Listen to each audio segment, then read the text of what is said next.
Vamos iniciar com a palestra da Elbia, né, que é a presidente da Associação Brasileira de Energia Eólica. Eu vou passar a fala para ela já conduzir. Obrigada, Ana. Bom dia a todos. Gostaria de agradecer o convite.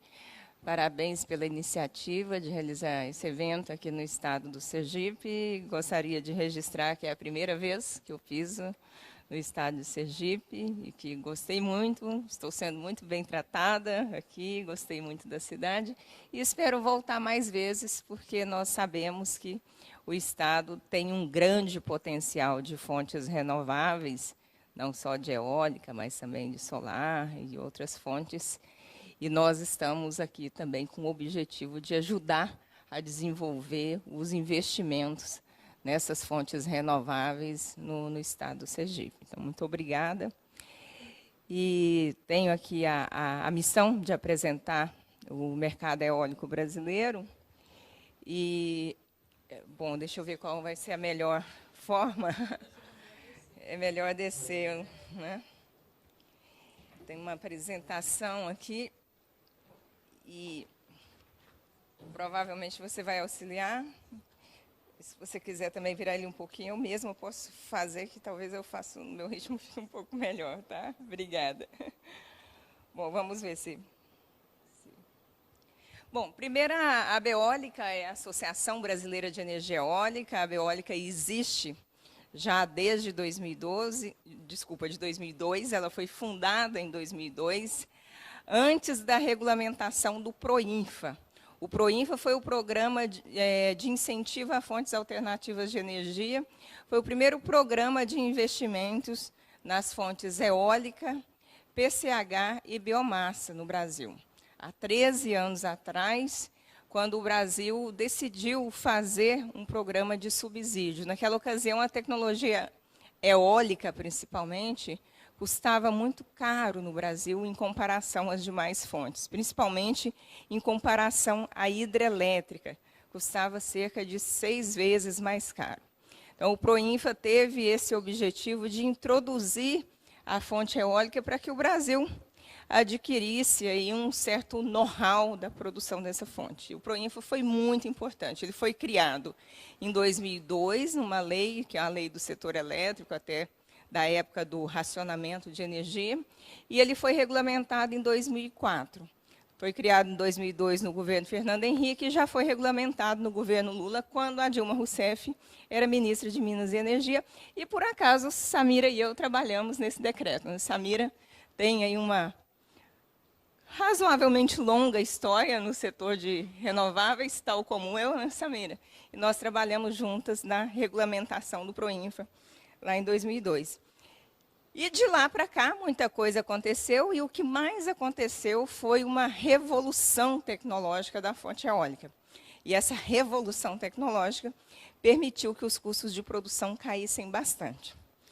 Bom, a Abeólica vem exercendo esse papel e tem o principal objetivo de fomentar, induzir, sinalizar o crescimento da indústria de energia eólica no Brasil, trabalhando com as principais instituições que decidem pela política energética nacional, pelas instituições que dão as diretrizes, que regulam, com a sociedade civil, no sentido de divulgar a fonte eólica, com os estados. Esse é o nosso papel, de divulgar, de induzir, de trabalhar no sentido de que a fonte eólica cresça.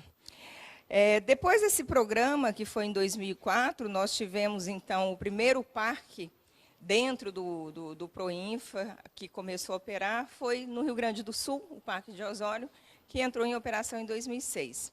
De lá para cá, nós fomos adquirindo bastante know-how a respeito da produção de energia eólica.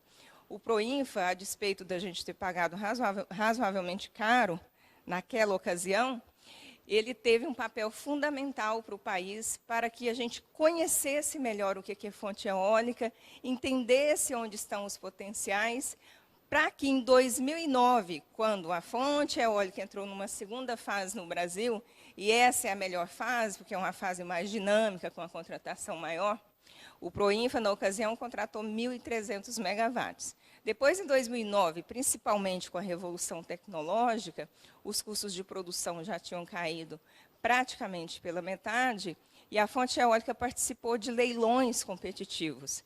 E o primeiro leilão que ela participou foi um leilão de reserva que aconteceu em dezembro de 2009. Já foram contratados, somente naquele leilão, 1,8 gigawatts. E, a partir dali, sucessivamente, vários leilões. E a fonte eólica é hoje a segunda fonte mais barata do país, a segunda fonte mais competitiva. É a segunda fonte mais contratada de 2004 para cá, desde que foi implementado o novo modelo do setor elétrico. E, nos últimos 4 anos, a partir desses leilões em que a fonte está participando, dos 28 gigawatts de energia que o Brasil contratou, somando todas as fontes para a produção de energia, 14 gigawatts vieram da fonte eólica. Ela está hoje num patamar completamente diferente do passado, mas destacando que o passado foi muito importante para trazer para nós o know-how. A aba eólica, ela representa toda a cadeia produtiva da indústria de energia eólica.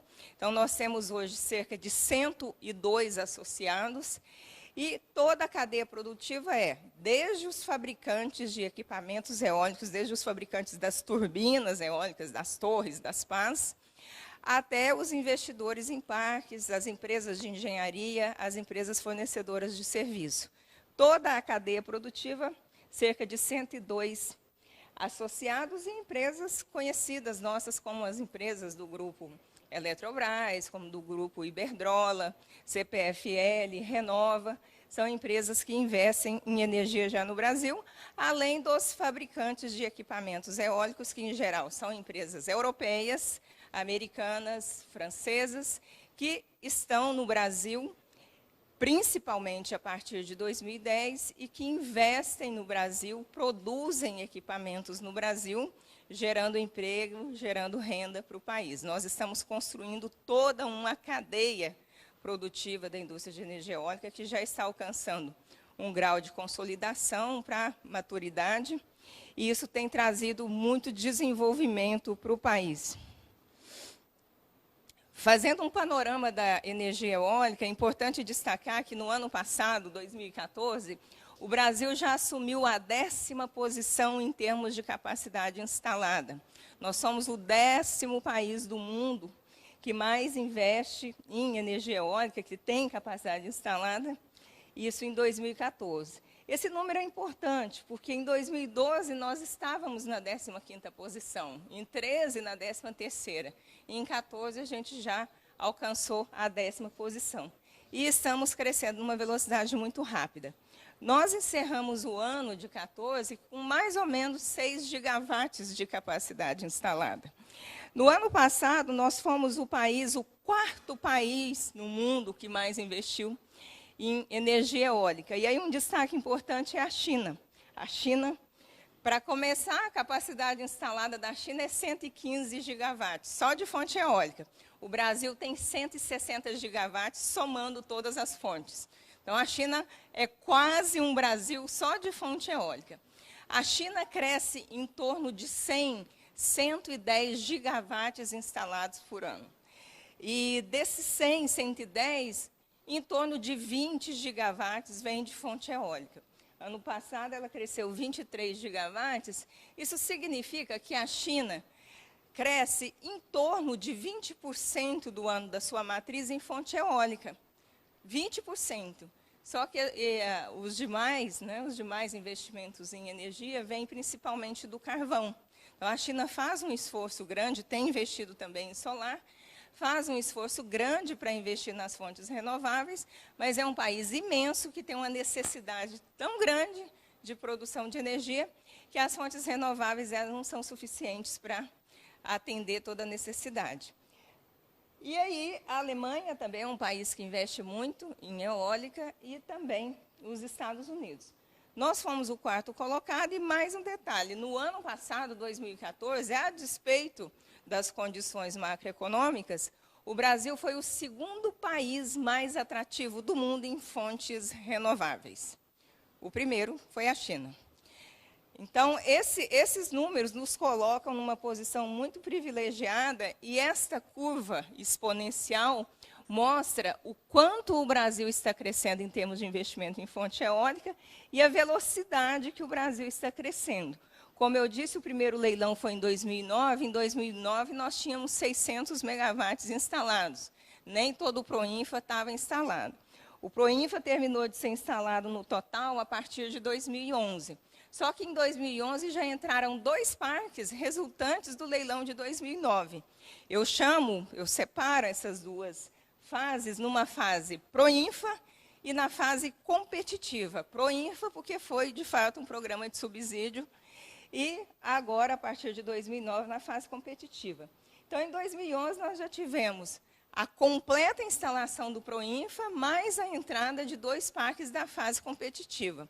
Os leilões, eles são feitos, em média, com 3 anos de antecedência. Você faz o leilão em 2009, para que o parque comece a operar em 2012. Então, foi isso que nós fizemos em 2009, mas em 2011, 2 parques já entraram, um da Petrobras e outro da Eletrosul, e já começaram a operar. E, a partir dali, em 2010, nós também tivemos leilão, que entraria em 13, depois em 11, que entraria em 14, e sucessivamente. Nesse processo de leilão, a nossa curva está crescendo numa velocidade muito rápida. Hoje, nós estamos no dia 27 de outubro de 2015, nós estamos com 7,9 gigawatts instalados. Então, nós já instalamos praticamente 3 gigawatts desde o final do ano para cá. Vai ser, de novo, o ano recorde de instalação de eólica, e nós vamos estar novamente entre os países que mais investiram em fonte eólica, e vamos estar novamente naquela curva lá entre os 10, talvez até ocupando a 9ª ou 8ª posição. Então, esse número é muito relevante para nós. Um destaque importante, porque vocês devem ter ouvido, que o Brasil estava fazendo fonte eólica, mas não tinha linha para transportar essa energia. Vocês viram isso nos jornais, foi bastante divulgado. É fato. Estes parques que foram leiloados em 2009 deveriam entrar em operação em 2012. E alguns deles estavam lá para entrar em operação, na Bahia e no Rio Grande do Norte, mas a linha não havia chegado. A linha atrasou 1 ano, 2 anos. E aí, a gente enfrentou uma situação de mais ou menos 1 ano e meio, 2 anos, em que cerca de 1,2 gigawatts ficaram lá esperando a linha chegar. Mas esse problema, eu já posso afirmar que é parte do passado. Este problema aconteceu em 2012, e ali mesmo o governo, percebendo essa dificuldade, ele mudou a metodologia da contratação dos parques eólicos e a própria metodologia da transmissão. Hoje, você planeja primeiro a transmissão, faz o leilão da transmissão e depois você faz o leilão do parque eólico, porque você sabe que o parque eólico é muito mais flexível e entra muito mais rápido. E transmissão nem tanto, porque transmissão tem muita complexidade, desde o investimento, a negociação com o proprietário de terra, porque são linhas muito extensas, e tem questões ambientais, questões de FAM. O fato é que está cada vez mais difícil fazer grandes obras no Brasil, e transmissão é, sem dúvida, uma grande obra. Por essa razão, a metodologia foi mudada, e os parques eólicos, hoje, eles só podem ir a leilão desde que eles já tenham a linha garantida. Eles têm que ter um papel do operador do sistema, do ANS, que se chama parecer de acesso. Aí sim eles podem ir a leilão. E, nesse sentido, nós vamos evitar que este problema ocorra. Dos 7,9 gigawatts que estão ali, tem 500 gigawatts que ainda estão com problema de linha. Mas não é aquele problema antigo lá, não. São outros novos parques que ainda não estavam na metodologia antiga, mas eles também não vão atrasar tanto, eles não vão atrasar mais do que 1 ano. Então, de 7,9, 500 megawatts é praticamente nada, é uma participação muito pequena. Hoje, a energia eólica está abastecendo fortemente o sistema Nordeste. Se não fosse a energia eólica hoje, o Nordeste estaria em racionamento. Vocês têm acompanhado a questão da seca, sucessivos anos, nós já estamos no 4º ano de seca no Nordeste. Sobradinho já está lá no seu volume morto, sem condições de gerar. hidrelétrica, e a fonte eólica é a fonte que mais está gerando no sistema Nordeste. Então, nos estados da região Nordeste, a energia eólica está gerando e chega a atender até 45% da carga em momentos de pico.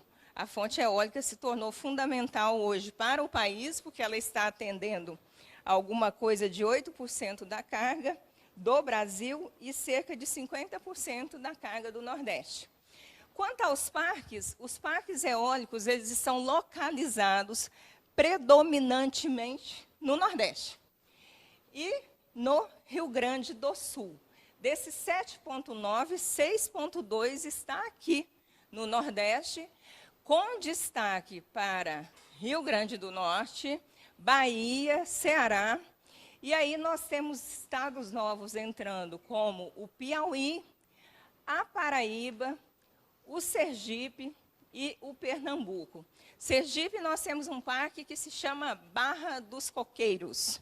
Vocês conhecem bem, um parque de cerca de 34 megawatts e que já pertenceu à Engevix e agora pertence a uma empresa norueguesa específica de fontes renováveis que se chama Statkraft, ou algo assim. Mas nós sabemos que o Estado tem bastante potencial, tanto solar quanto eólico, e que vai aproveitar. Quando falamos em Brasil, o Brasil é um país altamente renovável, porque tem uma grande participação das hidrelétricas na matriz. E hoje ele está expandindo por meio das demais fontes. Quando você olha esse gráfico, esse verde escuro, são 61% de participação da fonte hidrelétrica. As demais fontes, elas vêm para complementar a geração hidrelétrica, e complementar justamente quando a hidrelétrica não pode gerar. É o momento que está acontecendo agora. Nós estamos na safra do vento e não temos chuva. E isso acontece porque o sistema brasileiro ela tem essa complementaridade. Então, quando nós colocamos outras fontes, nós estamos complementando o sistema. Então, todas essas fontes são complementares. Nós temos as hídricas mais as complementares. Nós temos as complementares renováveis e as não renováveis. Mas todas as fontes de energia, todos os recursos que o Brasil possui, são importantes para o país. Eles não são um em alternativa à outra. Por isso que nós criamos recentemente, estamos de acordo, que o conceito para as nossas fontes, a solar, a biomassa, a eólica, a heliotérmica e outras, e até mesmo as térmicas, são fontes complementares. Nós temos as fontes complementares renováveis e as não renováveis. O conceito de fonte alternativa não parece muito adequado, porque a alternativa passa a ideia que você está colocando uma fonte em detrimento da outra. Você está querendo excluir da sua matriz uma fonte e colocar outra. E o Brasil não é assim. O Brasil ele é um país já que tem muita fonte renovável e ele está expandindo a sua matriz e aproveitando mais recursos renováveis que ele tem. É diferente da Europa, que sim, fez um programa de fonte alternativa. Alternativa a quê? Ao combustível fóssil. Nós não estamos fazendo alternativa a combustível fóssil, nós estamos complementando uma matriz que já é altamente renovável e pelo fato dos recursos renováveis da água, dos reservatórios, das hidrelétricas estarem se esgotando, nós estamos colocando outras fontes e complementando. Então, o conceito de fontes renováveis complementares parece ser melhor para nós, tá? Isso aqui é o dado de matriz, o PDE 2024, esse é o planejamento do governo, que mostra como será a nossa matriz em 2024. E ali, a fonte eólica já está com a participação de 11,6%. Hoje, a participação da eólica na matriz é 5,5%. Ela é a quarta fonte da matriz elétrica nacional e, muito em breve, ela se tornará a segunda. Segundo o PDE, ainda em 2024, a segunda fonte será a termoelétrica a gás natural. Nós, do mercado, temos um número diferente do PDE. Nós estamos acompanhando o PDE, e o PDE é um pouco mais conservador. E com esses números conservadores, ele está em 2024 com a segunda fonte sendo a térmica a gás. Nós, do mercado, temos outro cálculo. Em 2020, nós teremos 20 gigawatts de fonte eólica, isso será 12% da matriz, e a fonte eólica já será a segunda fonte da matriz. O PDE sempre planeja contratar uma quantidade maior de hídrica, que acaba não conseguindo por questões de licença, e sempre acha que tem mais gás do que tem efetivamente. Então, diante dessa conta, nós seremos o segundo muito em breve e vamos permanecer nessa posição por um longo período. Bom, essas são as fábricas. Como eu disse, nós estamos construindo toda uma cadeia produtiva aqui e estamos trazendo os fabricantes de equipamento, de aerogeradores. Esses fabricantes estão predominantemente no Nordeste e no Sul do país, onde estão os parques, pela questão de logística, e logística é um grande desafio para nós.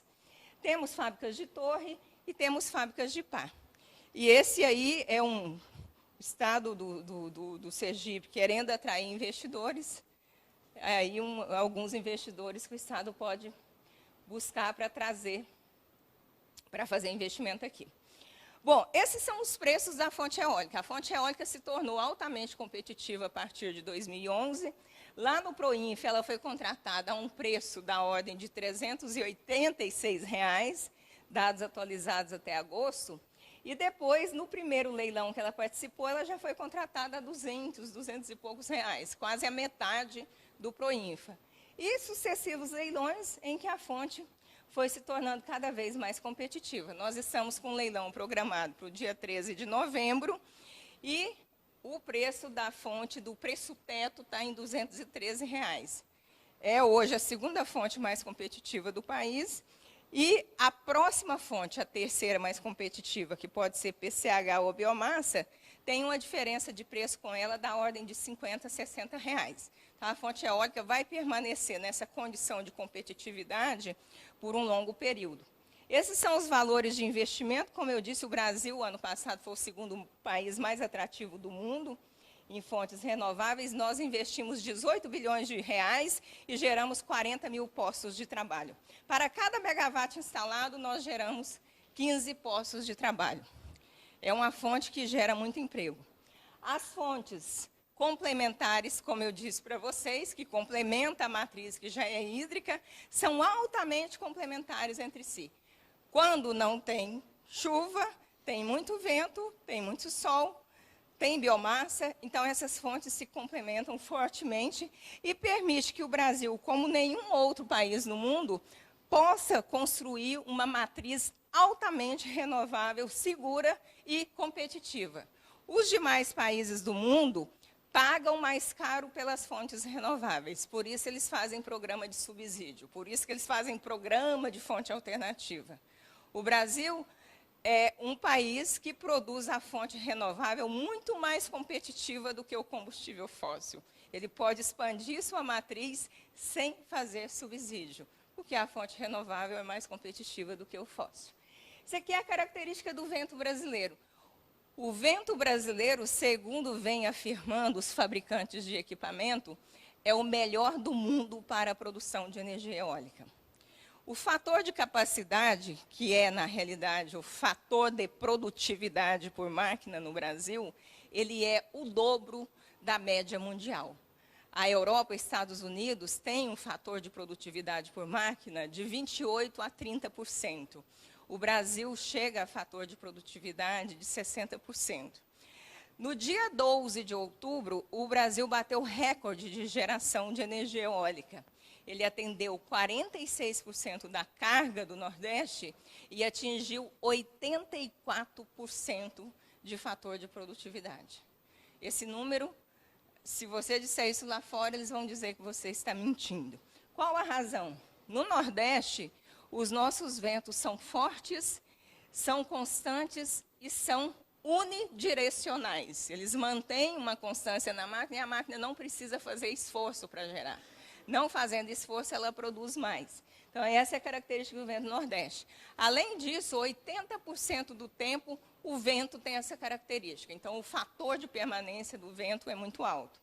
E no sul do país, embora o vento seja mais distribuído, ele não é tão unidirecional, mas é um vento também muito forte, constante, o que permite também um fator de capacidade, um fator de produtividade muito alto. Um pouco menor do que o Nordeste, mas também muito alto. E é por isso que os fabricantes dizem que o melhor vento do mundo está aqui, e está aqui no Nordeste do Brasil. E essa é a nossa curva de geração de setembro a agosto, setembro de 14 a agosto de 2015, mostrando o quanto nós estamos crescendo em termos de geração, seja porque estamos aumentando a capacidade instalada, e seja também pelo fato da gente alcançar períodos de safra de vento. A safra do vento no Brasil começa em junho, atinge seu pico em setembro e outubro, permanece alta e tende a reduzir a partir de março a abril. Tende a reduzir, tá? O vento nunca para. O fator de capacidade chega a 80%, depois ele vai reduzindo. Mas, na média, ele está em torno desses 50% que eu mencionei, que é o maior fator de capacidade do mundo. Esse é o dado do dia 12 de abril, que nós geramos 3.700 megawatts, quase, atendendo 46% do Nordeste. Em termos de CO2, nós estamos evitando, e nós chegamos, nesse período de um ano, de setembro de 14 até agora, nós evitamos 16,6 milhões de toneladas de CO2. O Brasil está precisando muito de energia agora e está usando muita térmica. Só a conta de luz está cara e está ficando cada vez mais cara, porque a gente está usando termoelétrica, que seria step do sistema, backup do sistema, e nós estamos tendo que usar. Agora, se não fossem as eólicas, teria que usar muito mais. Então, as eólicas já estão, inclusive, reduzindo esses custos. A economia do ano passado da eólica foi cerca de 5 bilhões de reais. Não fossem as eólicas, essa sua conta que já está cara, ficaria mais cara ainda. Bom, além disso, nós atendemos no ano passado cerca de 18 milhões de pessoas, ou seja, 6 milhões de casas atendidas. Ano passado foram 6 milhões de toneladas de CO2 evitados. E, como eu disse, cerca de 18 bilhões de reais de investimentos.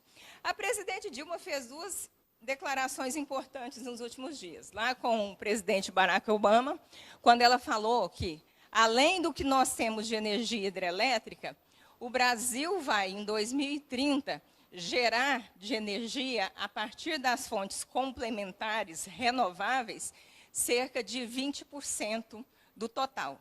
Esse 20% do total é cerca de 40%. Então, aquela matriz que eu mostrei para vocês, a Dilma está dizendo que em 2030 ela vai ter um tanto lá de hídrica, que vai dar mais ou menos uns 50 e poucos por cento, e 40% de fontes renováveis complementares, como eólica, solar, biomassa e outras complementares que fizermos. Bom, essa meta da Dilma é perfeitamente factível. A gente faz isso assim, ó, sorrindo, tá? E sem tirar dinheiro do bolso, como eu disse, porque as nossas fontes renováveis são mais competitivas do que as de combustíveis fósseis. Mais recentemente, na ONU, quando ela, inclusive, criou uma lógica de, inclusive, ensacar o vento, ela disse que essa nossa meta não será mais 20%, será 23%. Portanto, na matriz, a gente vai ter 46%, cerca de 46%. Perfeitamente factível, aconselhável e razoável. O Brasil pode fazer isso tranquilamente. Eólica é só felicidade, só alegria? Sim, boa parte do tempo. Tá? Nós temos alguns desafios. O principal dele é a logística de transporte. Os equipamentos são enormes. Então, às vezes, nós temos que buscar a Par, o segundo maior fabricante de pá eólica do mundo, tem 20 anos de idade e nasceu no Brasil. Chama Texas e fica em Sorocaba. Aí nós temos que botar 3 pás num caminhão, porque elas são balanceadas juntas e elas têm que ser instaladas juntas. Eu vou botar 3 pás em Sorocaba e entregar em São Miguel do Gostoso. Você sabe onde é São Miguel do Gostoso? Lá onde o vento faz a curva. Aí, então, vai lá e entrega a pá. Isso aí dá um trabalho danado. Então, Logística é realmente um problema. O que é bom? Seria muito bom se a gente desenvolvesse o nosso sistema de cabotagem, porque nós temos uma costa, além de linda, né, razoavelmente fácil de transportar. Nós estamos trabalhando fortemente nessa mira, sempre discutindo com o governo, para fazer uma legislação mais adequada para conseguirmos superar a logística.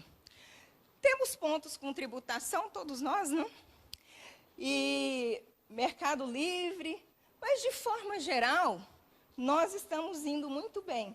Ô, Elber, mas fonte eólica não polui, não? Não mata passarinho? Não, não mata passarinho.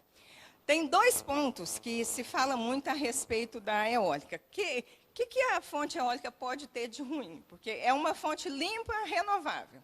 É competitiva, é até a mais barata do país, até porque a hidrelétrica não tem mais. Então, esse negócio tem que ter algum defeito, né? Onde está o defeito dessa fonte eólica? Isso não polui, né? Bom, ela não emite CO2, CO2 zero. 2 problemas que a fonte eólica enfrentou na sua história, que, aliás, é recente. Fonte eólica é uma fonte de energia bem recente, ela não tem mais que 20 anos. Nos primeiros anos, na Alemanha, que foi um dos primeiros países do mundo a investir na fonte, os moradores ficavam muito incomodados com o barulho dos aerogeradores, principalmente porque os aeros eram instalados muito próximos das suas residências, porque os países europeus são pequenos, então eles não têm muito espaço. Mas o que eles fizeram? Desenvolveram uma tecnologia que o aerogerador viesse a ter menos barulho. Hoje, uma máquina tem menos de 50 decibéis de barulho, que é o barulho de um escritório. Então, não é mais um barulho que incomoda. No caso do Brasil, tem um fator positivo, é que os parques, em geral, eles acabam ficando muito longe dos centros. E quando eles são feitos, e são feitos em propriedades, existe uma distância que você precisa respeitar para não incomodar. Então, eu fui a São Miguel do Gostoso e conheci um parque e fiquei realmente muito incomodada no parque, né? No parque bem na beira da praia, com o barulho do mar. Barulho do mar, aquela coisa assim, realmente incomoda muito, dá um nervoso, porque daí eu tenho que voltar para São Paulo e não vou escutar mais aquele barulho, que incomodação, né? Bom, então é isso, não tem mais barulho, mata passarinho e morcego. Mata. Se você fizer o parque na chamada rota migratória dos pássaros ou dos morcegos. Não sei se vocês sabem, mas o Brasil tem uma legislação ambiental das mais rigorosas do mundo. E a legislação ambiental para licenciamento de parque no Brasil não permite que você construa parques eólicos na rota migratória dos pássaros e dos morcegos. Logo, nós não matamos passarinho para produzir energia eólica. Bom, então esse negócio é bom mesmo. Solar também é bom, depois o Rodrigo vai dizer. Bom, e o que mais de bom que tem a fonte eólica, já que não tem nada de mal aí para dizer? Bom, o melhor da fonte eólica é o desenvolvimento econômico e social que essa fonte traz. Vocês que estão na região Nordeste conhecem muito mais o que eu vou dizer a respeito das poucas condições e oportunidades de crescimento econômico que o semiárido nordestino tem. São regiões que você não consegue nem fazer agricultura, pecuária. São regiões com pouquíssimas oportunidades. E os parques eólicos, eles são construídos justamente nessas regiões. O melhor potencial eólico brasileiro não está na praia. Ele está no interior, no semiárido, no sertão nordestino, no sertão do Rio Grande do Norte, no sertão da Bahia. E em regiões com pouquíssimas oportunidades, com pequenos proprietários. E o que a fonte eólica faz? Os donos de parques, eles arrendam as terras desses pequenos proprietários. E pagam a esses proprietários por mês, por máquina, por 20 anos. Então, esses pequenos proprietários, alguns acostumados a viver com Bolsa Família, outros acostumados a viver com a safra. Tem um caso recente do Piauí, eu estive com o governador do Piauí, e ele disse que ele conheceu um produtor de feijão. O cara produzia feijão e milho. E ele tinha de renda ao ano alguma coisa de R$800 por ano com a safra dele. Agora ele tem 2 aerogeradores na terra dele e continua plantando feijão. Porque a fonte eólica, ela é uma das poucas formas de produção de energia que você não precisa abrir mão da outra atividade econômica. Você soma, você instala o aerogerador, continua criando gado, continua com milho, com arroz, com feijão. Esse produtor de feijão, além dos R$800 que ele tem agora por ano do feijão, ele tem por mês R$2.000, R$1.000 de cada máquina. E ele vai ter isso por 20 anos. Então, esse sujeito que recebia R$800 por ano, ele vai passar a receber R$24.000 por ano, só porque ele tem 2 máquinas no fundo do seu quintal, e isso vai ser por 20 anos. Esse é, talvez, o principal efeito, o mais interessante da produção de energia eólica. Além de você fazer uma energia limpa, renovável, você traz renda e desenvolvimento. Esse sujeito vai ter seus filhos na escola, e ele vai ter seus filhos também trabalhando nos parques. As empresas vão investir em hospitais, em assistência, vão investir em mão de obra, capacitar mão de obra. Então, esses estados produtores, essas regiões produtoras, elas sofrem verdadeiras transformações socioeconômicas com a chegada dos parques. E isso é talvez um dos fatores mais relevantes do que a produção do eletro em si, do que a produção de energia elétrica em si. Então, esse é um fator que realmente nos chama atenção e que nós temos que prestar atenção. É o desenvolvimento socioeconômico que a fonte eólica traz para as regiões. São aquilo que aquelas questões que nós economistas chamamos de externalidades positivas da produção de energia. Bom, obrigada.